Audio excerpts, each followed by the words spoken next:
all about why do therapists do what they do, episode 3, and we're talking about the cervical disc.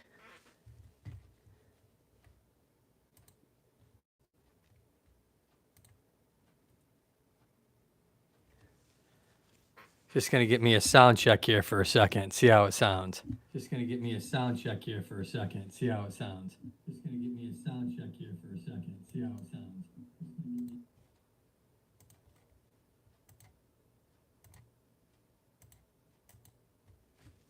Sorry for that.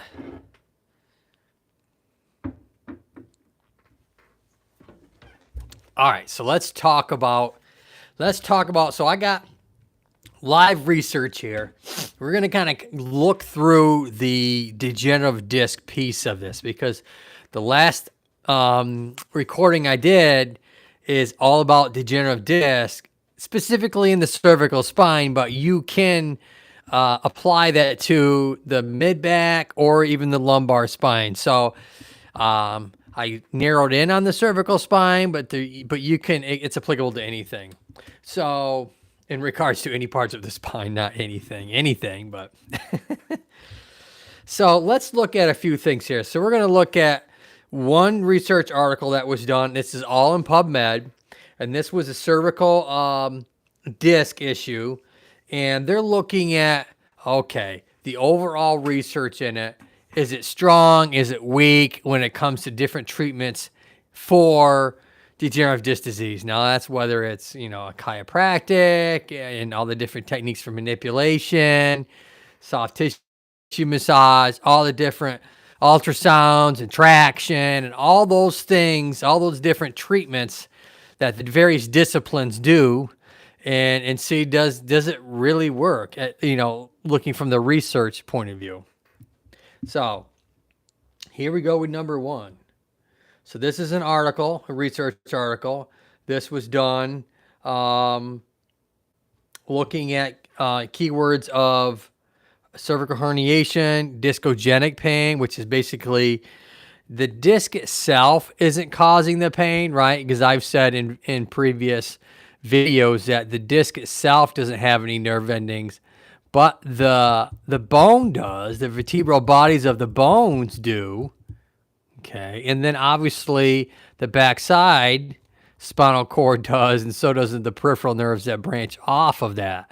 So they really looked at, in this case, discogenic neck pain along without cervical disc herniation or cervical spondylosis accounts for a large proportion of chronic neck pain. So those three things, those three diagnoses essentially are the majority of neck problems. So for those patients who continue to have refractory neck pain and fail to respond to conservative treatment, anterior cervical fusion surgery or artificial cervical disc replacement may be a better choice in preoperative cervical discography. Can guarantee the excellent surgical results. So that's the thing. When they say surgical results, what do they really mean? Do they mean the patient's going to have less pain? Does it mean that the patient's going to be able to do more? No, doesn't mean that at all. It means simply looking on an X-ray after surgery, everything is in place, and it appears by an MRI that there are no more compressions occurring at the nerves coming from the disc. The joints itself, above and below the disc, are all stable, and it doesn't look like there's any kind of issue going on between the hardware and the organic tissue. That's the bone, the nerves, the tendons, the ligaments, the fascia, you name it. Okay, so that's really what they're saying there.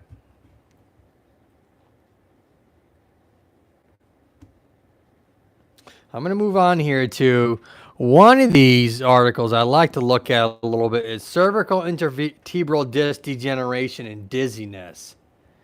Because if you've been to your doctor and you have just dizziness and they don't know what's causing it, they've ruled out your blood pressure, they've ruled out your medications, as a side effect of the dizziness.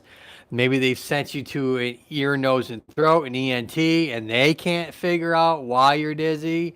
They've even sent you to a physical therapist to assess to see if you have BPPV, benign paroxysmal positional vertigo, and that comes up negative. And they're like, we can't figure out why you're dizzy. They've kind of ruled everything out and kind of really kind of like, I don't know. So this is a nice article on that because sometimes you should, I mean, as a professional, as a medical professional, if you're seeing someone for dizziness, you should have a decent idea what you should have. Not decent. You should know decent right there. You should know what you're clearing out to eliminate the different things that can cause dizziness. And one of them is neck pain. You can have neck pain. Now, you might not have a disc problem, but if you have severe enough neck pain, that can actually cause dizziness. And so you have to rule out that piece. And they should be. If you have any dizziness and they haven't ruled out your neck, they haven't assessed range of motion in your neck. They might have maybe done one of these things, pressing down. They might have pulled up on your neck. They've made you had to go through all the various direction, applying some overpressure in different directions to see if they can elicit the pain. They might do that. And then if they can't, then okay, it's something else. But when you see hopefully your primary care or you see a specialist someone along that line, these things I'm describing to you should have been done to you. Whether it's the compression distraction or whether it's the rotation at the end range. So what they're doing here, we're going to pull this down here for a second.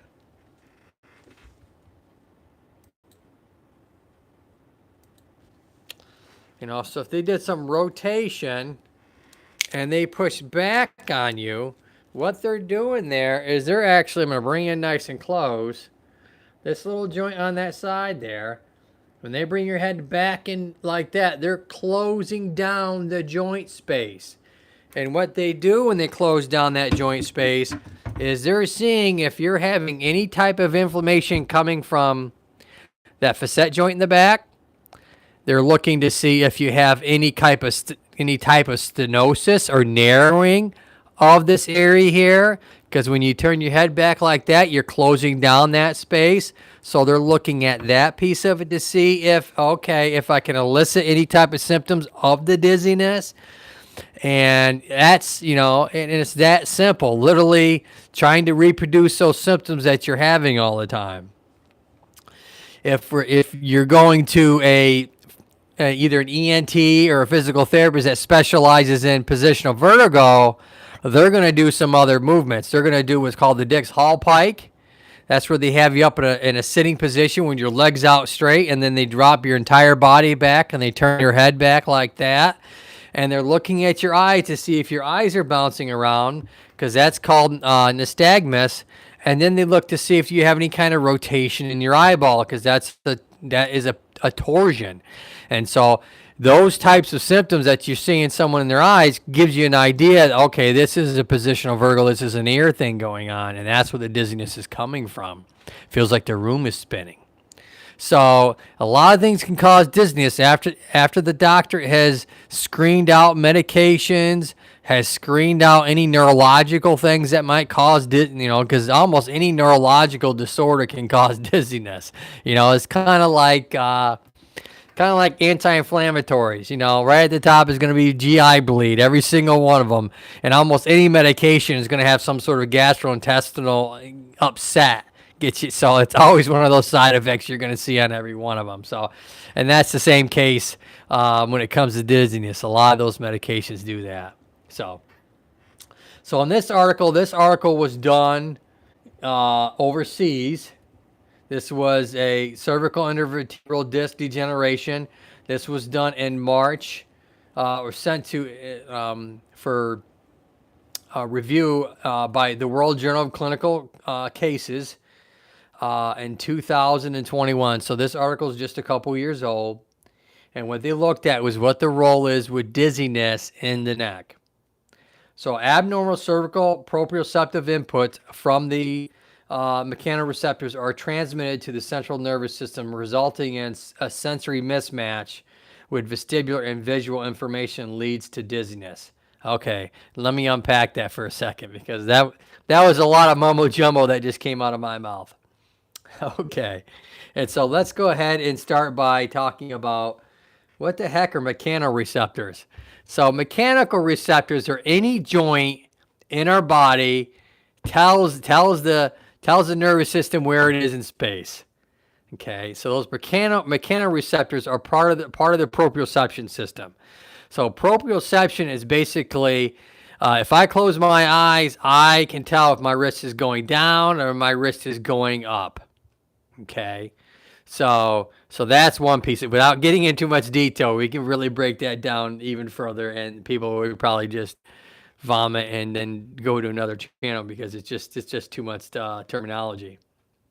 So what they looked at, they basically said if a person doesn't know where their head is in space, okay, essentially you're going to have dizziness, and that makes perfect sense because the inner ear and your eyes basically tell where your head is in space. It's about 1 degree of separation. So your eyes and your ears have to tell each other where they are within 1 degree of separation, where your head is in space. And if they don't, sorry about that, folks, got disconnected there for a second. So what I was saying is your eyes are telling you one thing and your ears are telling you something else. So that's the huge disconnect you can have. So that'll cause dizziness right off the bat. Realize how far forward their head is. Even when you show them in the mirror, like, oh my, it really does, and so that can right there say, all right, this person doesn't realize where their neck is in space. And that's what we're referring to. And that's, and you can have some dizziness with that coming from the neck pain.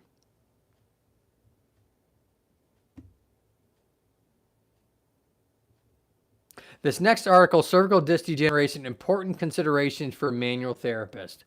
Here's a good one, because wherever you go for a neck problem, they're probably going to incorporate some sort of neck massage, whether it's trigger point release or whether it's some sort of myofascial release or, whatever technique and name that they slap that to. So think about that. So in this case, this article, this journal was this was in Manipulation Therapy. This was in 2022. So this journal was just last year, and it was written by Creighton and Swanson. And so cervical disc degeneration is a progressive age-related occurrence that is frequently associated with neck pain and radiculopathy. I wonder who said that on their last video. Consistently with the majority of published clinical practice guidelines for neck since 2017, the PT Association recommends cervical manipulation as an intervention to address acute, subacute, and chronic symptoms in the neck pain with mobility deficits. So if you're having any type of neck pain and you're having any type of neck range of motion restriction, they're looking at a manipulation as being part of the treatment. Now, that's not any rocket science. Chiropractic has been saying that since chiropractic is, was started back in the, 1800s. It's been a long, it's an older profession. It's been around a lot longer than physical therapy. While the APTA evidence informed statements intends to help optimize care while considering the relative risk and benefits, these guidelines generally do not discuss the mechanism consequences of underlying cervical pathology, nor do they recommend specific manipulation techniques. So, like I've said in other videos, you have five grades to a manipulation, and essentially the therapist is saying, well, this journal is saying, hey, we're telling you that if this person has decreased range of motion and they're not having any radicular symptoms, any pain down their arms, then you should get a manipulation done.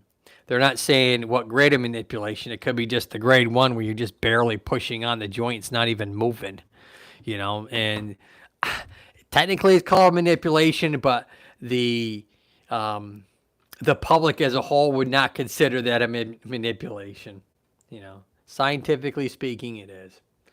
And so this particular article really looked at the justification for manipulation, any kind of manipulation for people who had decreased range of motion in their neck. Okay, this article also said that including information on the anatomy of the cervical disc and mechanism of discogenic instability, the anatomic and mechanical basis of radiculitis radiculopathy, changes in the intervertebral foramen, the importance of those types of changes affect the spondylitic hypertrophy on the spinal cord. So what they're saying there is that this hole right here that we talked about in one of the research articles the last time we did this live, this article talks about if you have that kind of compression on that area. Now, there's a ligament that's in between my finger and the spinal cord, is the posterior longitudinal ligament.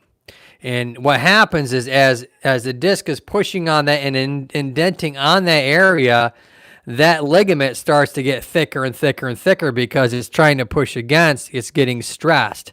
So that's what will happen, is that will get thicker, and then that can cause problems. So that's what they're referring to here.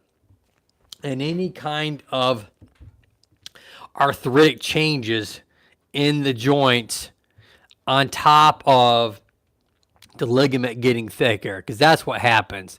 The disc starts to get unstable because it's starting to wear, it's starting to get older. The muscles around the joint, you're overstressing it somehow, maybe with daily activities. And so you're going to get ligament thickness, you're going to get some arthritis in the joint, and then that's going to wear down. So you have that going on.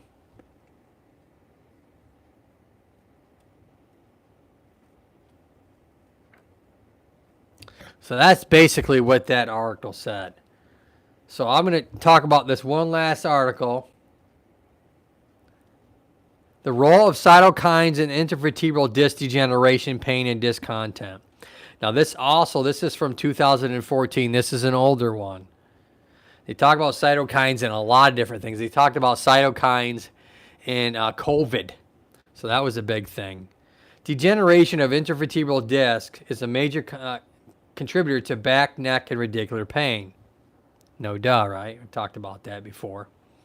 And then you have these inflammatory cytokines. So I talked about all the time in every single one of my videos on inflammation and the inflammatory process being the huge culprit with a lot of where your pain's coming from. And that's really what this article is talking about. They talk about chemokines, which are the chemical response to the inflammatory process, and how these intervertebral disc degeneration causes some of this. The resulting imbalance in the catabolic and anabolic responses leads to degeneration of the disc tissue, as well as a disc herniation and radicular pain. Release of chemokines from degeneration discs promotes the infiltration and activation of immune cells, further amplifying the inflammatory cascade. Leukocytes immigrate into the intervertebral disc, is accompanied by the appearance of microvascular tissue and nerve fibers.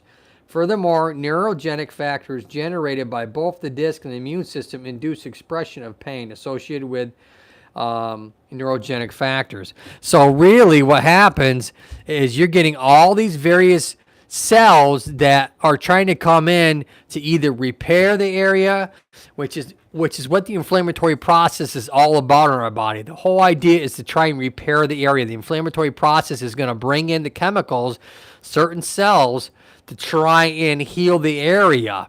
And unfortunately, in the disc area, it doesn't do very well. Now, that being said, I did read a research article a couple weeks ago that if you give the body up to about a year with a disc herniation, a lot of times it can reabsorb itself. So that is a huge thing, and that's coming from where this article is talking about, where these chemicals coming in, they're causing a lot of the pain, it's not really coming from the disc pushing on the nerve, which only happens at one time and then comes back. And then you have this whole, what I call that cascade inflammatory response that goes on. And so that's the huge piece that I always talk about, that, you know, you get an MRI and everybody's like, oh, it's the disc, it's the disc. And I'm like, it might have been the disc a little bit, but I think a lot more of your problems is the entire inflammatory process that we got to get to calm down a little bit through either ice, medication, positioning, some different manual techniques to help calm that down as you try and start to recover from this problem in the first place. So that article really does emphasize what I talk about a lot, which is, hey, got to work on the inflammatory process first. So if you guys like this, go ahead and leave me a comment down below. I try and do these a couple times a week, as well as do my videos a couple times a week. And until next time, Scully and Scully and I like to say, if I can get it out right, look up and keep smiling. See you next time, folks.